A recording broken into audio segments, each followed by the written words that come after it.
Wait, what? Really? Okay. Okay, with your host, Loren Weisman. This is a fully licensed theme song for the show about stuff that makes you say, wait, what? Really? Okay. Hi, this is Loren Weisman, and we made those excuses when we were in school. The dog ate my homework. Well, today the dog ate my editor. I apologize for any off-the-cuff resonating sounds. I don't have the normal editing here, but I do have the normal show. This is the brand messaging podcast, Wait, What Really Okay? I'm your host, Loren Weisman, and today we're going to talk about podcasts. How about that? A podcast about a podcast. The title of this episode is Podcast Guest Soliciting and Podcast Host Booking Tactics. A culmination of about 5 sources, both in the US and in Europe, have stated that as of September 2020, there are 1 million podcasts out there. Yes, it does feel like a lot of people, maybe not everyone, but a lot of people are podcasting. And it's been happening for a while. Now, at the same time, bringing the authenticity through in the messaging, the authority through in the messaging, there are a lot of issues that have been rising up and are rising even higher from the standpoint of the people hosting and the podcasters themselves, as well as the people that are trying to become guests on these podcasts. That's what we're going to hit today, both sides of the coin. We're going to talk a little bit about being a guest. We're going to talk a little bit about being a host and the ways to stand out. This also includes the ways to bury yourself. I get a fair amount of emails. And the structure of them, the impersonal template, I'm sending these to 50,000 people, or for that matter, maybe 1 million. It doesn't really excite me, and it doesn't make me want to bring these people that are sending these template pre-written letters that have no personalization to them onto the show. I don't have that many guests on Wait, What Really Okay? I do like to have the guests, but it's got to be something where it's authentic. It's got the authority and it has something relating to the show, the topic, and the audience. And that hits right to the number one point. Are you creating a show for popularity? Is this about true authority and authenticity, or is it a show about a popularity? And it's fine if it is about popularity, but be truthful to yourself. Be truthful to others.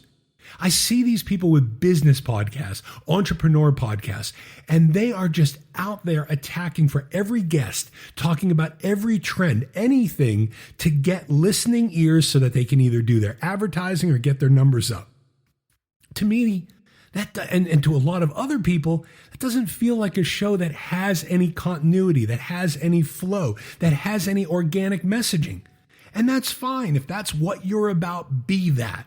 But for these people that are saying authority, these people that are using the word authenticity, and I wish more people would step away from using the word authenticity and just being authentic. If you're having a certain show and you want to get on a certain guest or you have an opportunity, how does that guest tie into you? How does that guest tie into the flow, the show, and everything that you're doing? Because if it doesn't, maybe that's not the guest for you in the long run. We have so many people out there, so many podcasters that are jumping. I need this person on. This person is hot. I'm going to email them. I get these emails, and this is hitting in the authenticity and the truth, the first section here, of what you're saying about your podcast. So I'm sorry, I get it. You're on iHeart and you have the range of potentially 40 million listeners. That doesn't mean you have a 40 million listener audience. And when I see that on the top of solicitation letters to me, I press delete. Just because somebody can turn on your show and you're distributed somewhere, it makes up nothing to do with the metrics of your audience. It shows your reach. That's great if you have reach. And maybe you're on iHeart and Amazon Music and Pandora and Apple and Spreaker and Stitcher and all of those things. But I would rather be on a show, or if somebody sent me something, and a lot of other professionals feel this way too. I'd rather be on a show where someone is being authentic, being honest, being transparent. Hey, my show is new. This is the 5th episode I'm about to do. I've got it distributed to these places. I'm growing an audience. I'm not really there. That's something that I respond to. And you might be surprised that a lot of other people will respond to that a lot quicker than when you sit there and state, I have this multi-million reach because I'm here, here, here, here, and here. This is an iHeartRadio podcast. No, you're on iHeartRadio. At the same time, you're on Pandora, and you can sign up, and it doesn't cost anything. Some of these people that put out this stuff like, ooh, I'm on this site or I'm on that site. I'm on Pandora. The thing that I posted once Pandora picked me up was, I'm no Joe Rogan. I don't have Joe Rogan's numbers, but if you like Pandora and that's where you like to listen to your podcast, I'm available there. I chose a route of stating, okay, here I am and I'm on this place, but here's how you can find me. And not saying all of a sudden I'm some massive player on Pandora, because I'm not. And I'm not on iHeart either. And I'm not a major player anywhere. I've got a lot of distribution. Wait, what really okay is in the better part of 50 major distributors. And there's some great listenership. But it's not something to brag about. When I share about the podcast, it's sharing about probably the top number of places where you can find me, where people are finding podcasts. But then it goes into the root and the message of what this podcast is about messaging, about optics. That's the focus. It's not the stuff. And the same thing with the authors, award-winning, New York Times bestseller.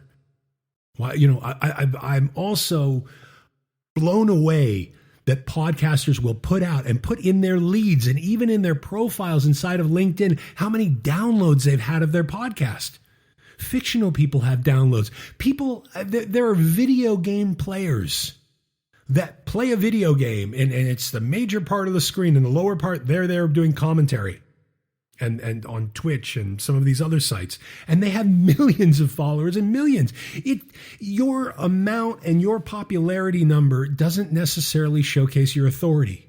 So to the podcast hosts, to the podcasters, consider putting a focus on what your show is about, why you talk this way, what you look for in a guest. Because right now, if you're just getting that popular guest, why do they want to be a part of you? Why do they want to connect with you?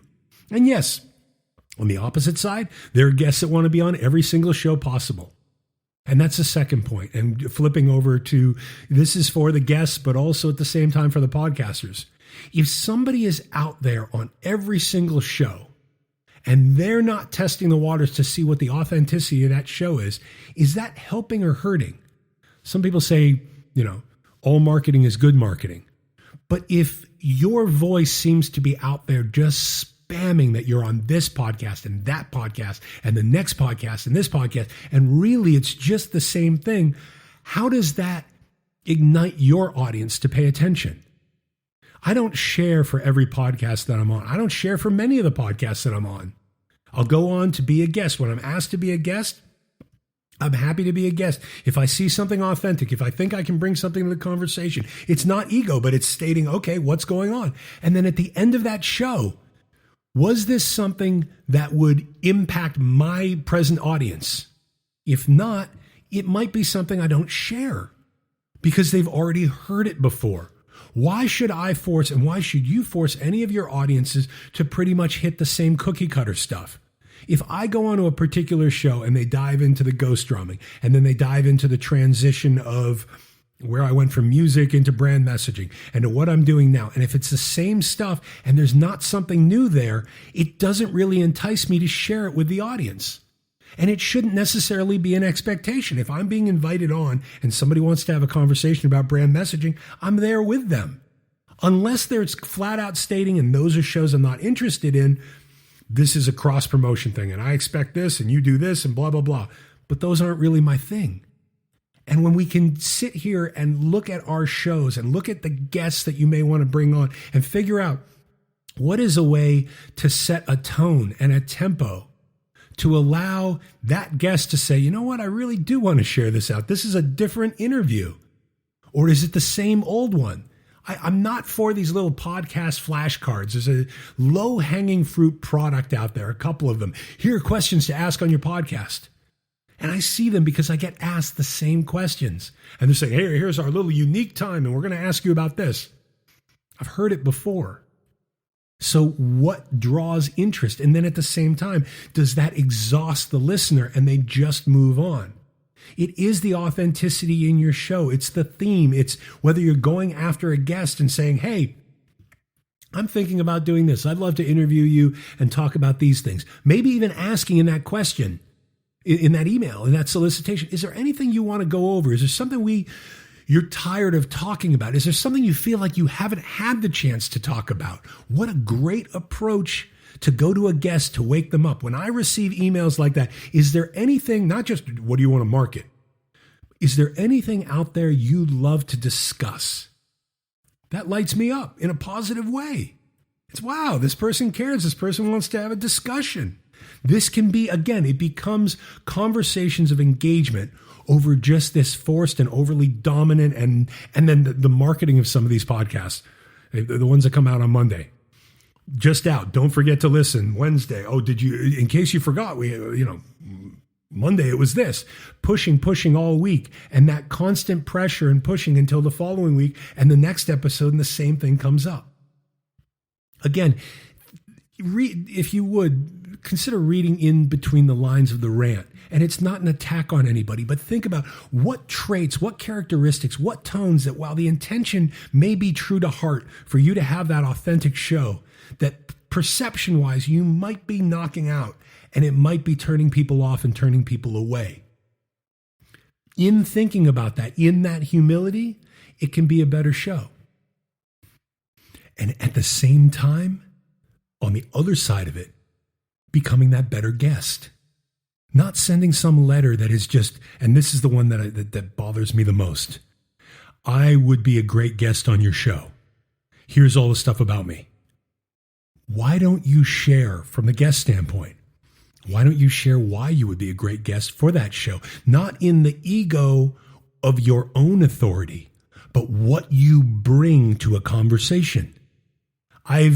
Sometimes I'll even email back. I'd be a great fit for your show. All right. Why? What show did you like? When did you make that decision? So you read the byline, you read the taglines, the one-liner, and you made that decision. Did you listen to anything? I mean, there was a time when I was maybe not as nice, and I said, oh, did you listen to the episode where this thing happened and we talked about this dog that did that? Because that was really funny. Oh, yeah. Well, I know you're lying because that never happened. So as that guest, and not just out there with this spam, self-pushy promotion thing, but being able to take the time and say, you know what, scope out those shows. See where your reputation stands. It's not just getting every single show that you can, but getting out to the places that might be best. And some of the places that might be best, they might not even have the largest listenership numbers or counts. But it becomes a great interview that in turn you may want to share to your audiences. Again, what we talked about before. The idea of an interview that you weren't expecting that allowed you to talk about things you don't normally get to talk about. And then it's something there that you're streaming or embedding on your website. To reach out and be able to get a sense of someone. I mean, when somebody asks me onto a show, I want to take a minute and say, all right, what's this show about? What's the vibe? What will we talk about? To have just a little bit of time and not just feel like I'm sitting there that they're thinking, okay, well, we're going to grab his audience or we're just going to fill time. I don't want to fill someone's time. You shouldn't want to fill someone's time. If you're going for the authenticity, if you're going for the authority, then make that podcast social. Make it authentic, make it authoritative, make it true so that conversations can happen. And inside of that content, it may connect people to your thinking. And not just another infomercial. And I know, like we said before, so you got 1 million podcasts out there. And on that top level, a lot of them are just infomercials. I see these people coming on and they'll spend more time selling what they have to sell. Their book, their course, their certification, their this, their boom, boom, boom. It's all about them. Than really sitting there and sharing about their authority and authenticity. One of my lines when people contact me, or when I've contacted people, I'll say, I have nothing to sell.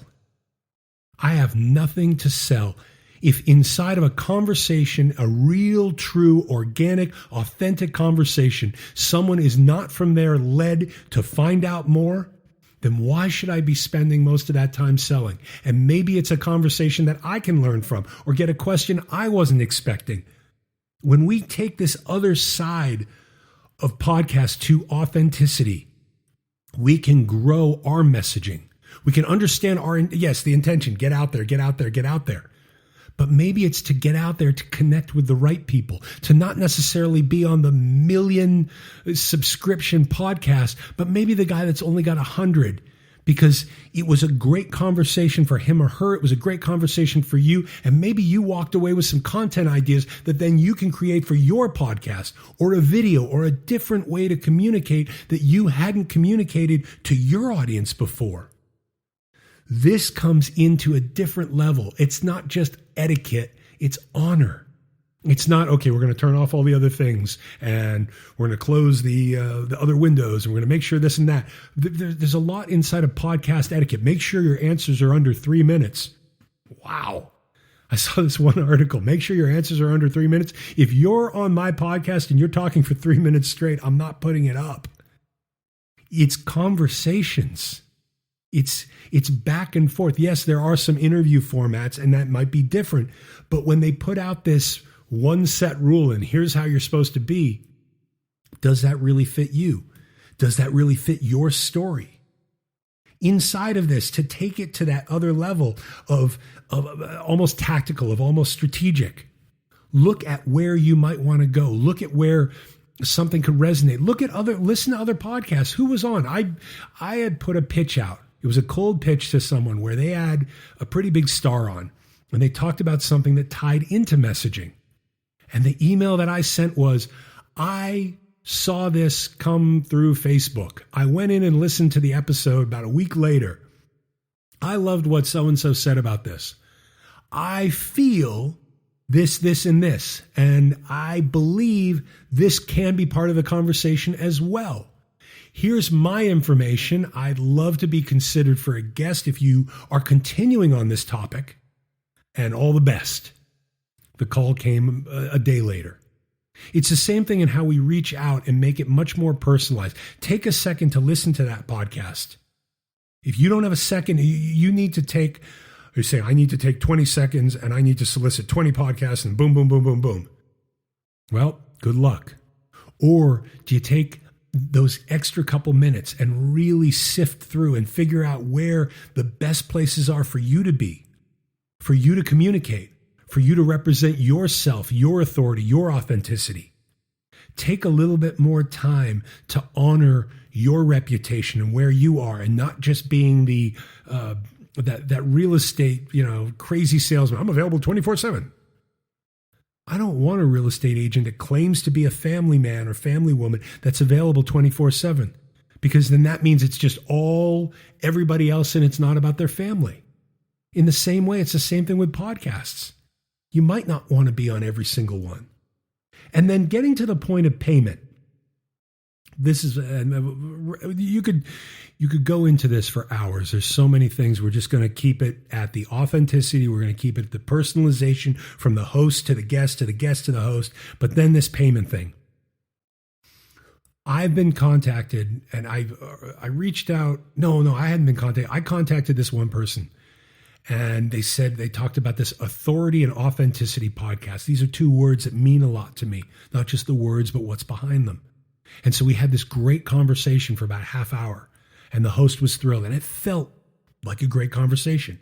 Then she began to explain what I had to pay her to be on her show. And I don't pay to be on shows, and I don't believe you should either.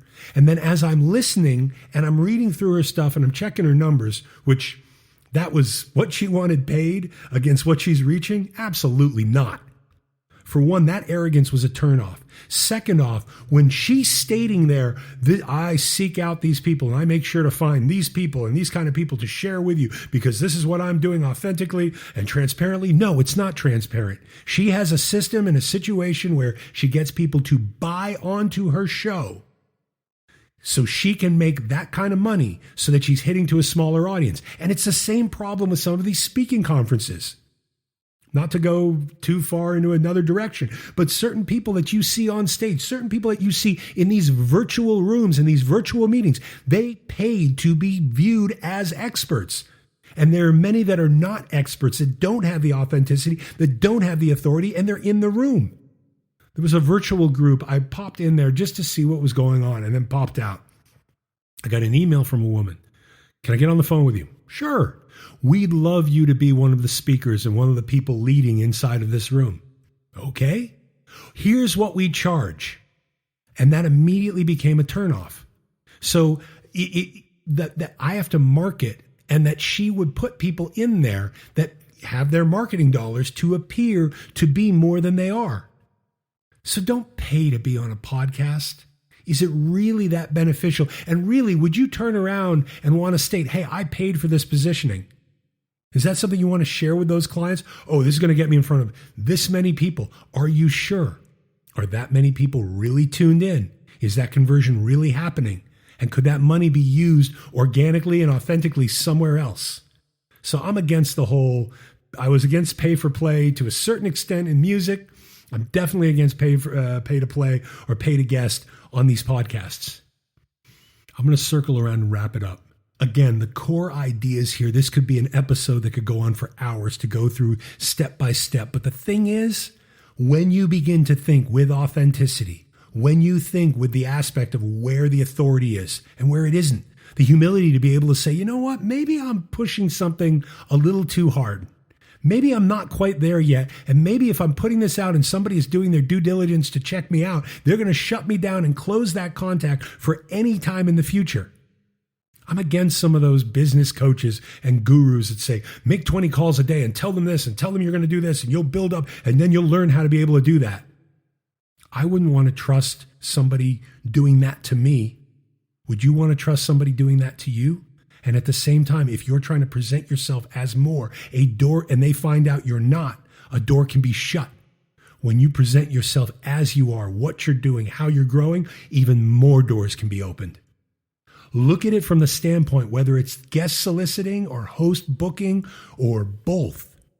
How can you come off with the authority, true authority, transparent authority, what you are, where you are in that moment, not pretending, not embellishing?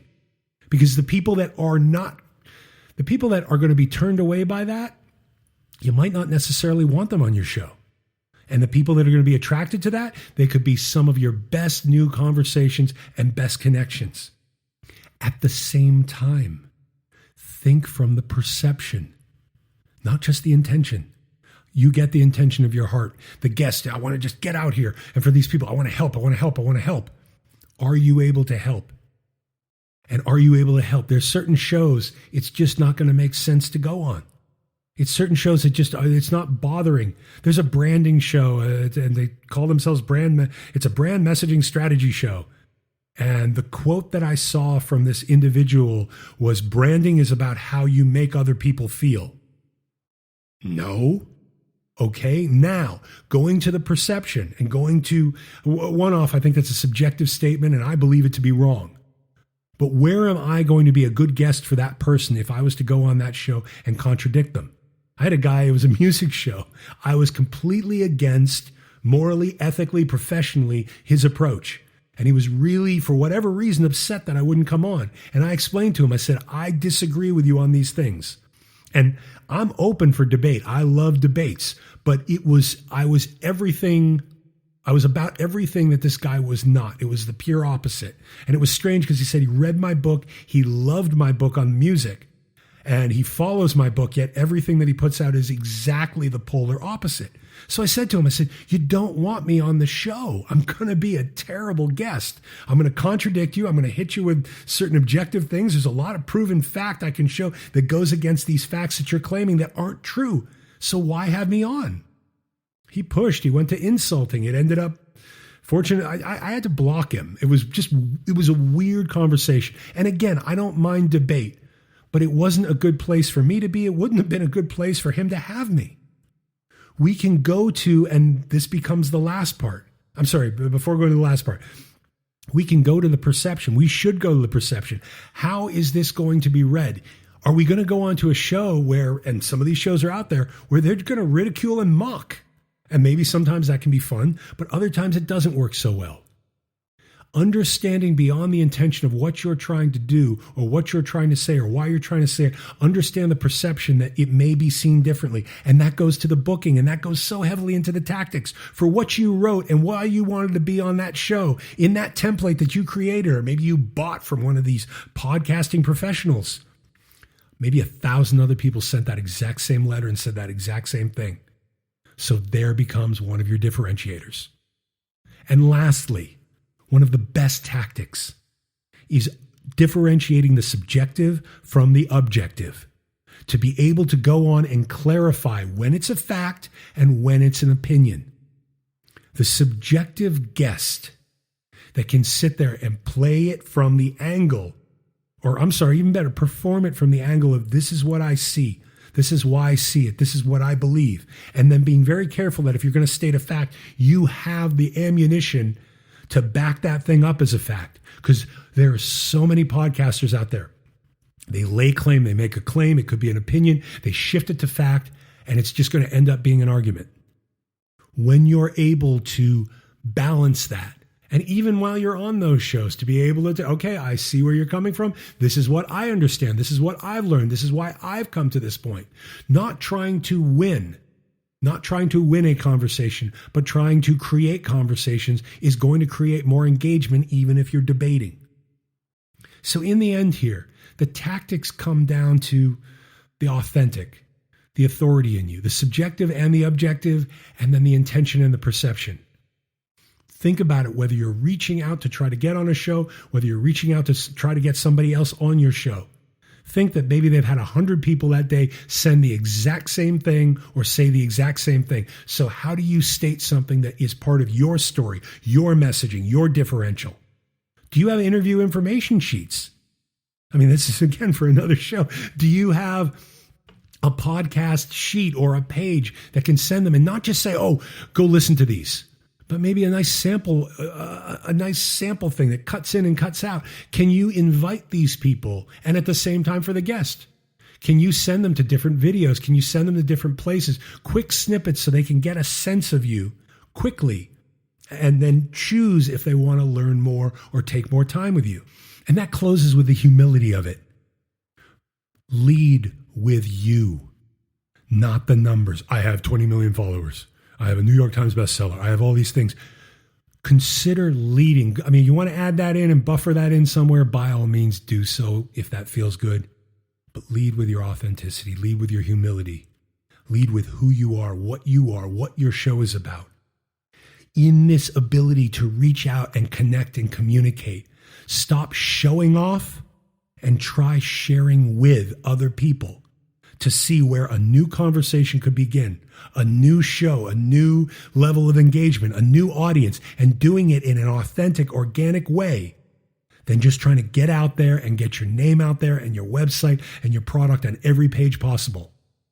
Taking that authentic approach showcases that much more authority and showcases that much more true engagement and opportunity than just being that overly dominant, overly pushy, overly selly, and lacking in true authority and lacking in true authenticity. That shift in your voice, that shift in your tone, your temperature, and your delivery with the consideration of all the other things that are being delivered to these people, it will help you stand out. It will open doors, and it will open opportunities for more conversations, more interviews, more podcasts, more media as a whole.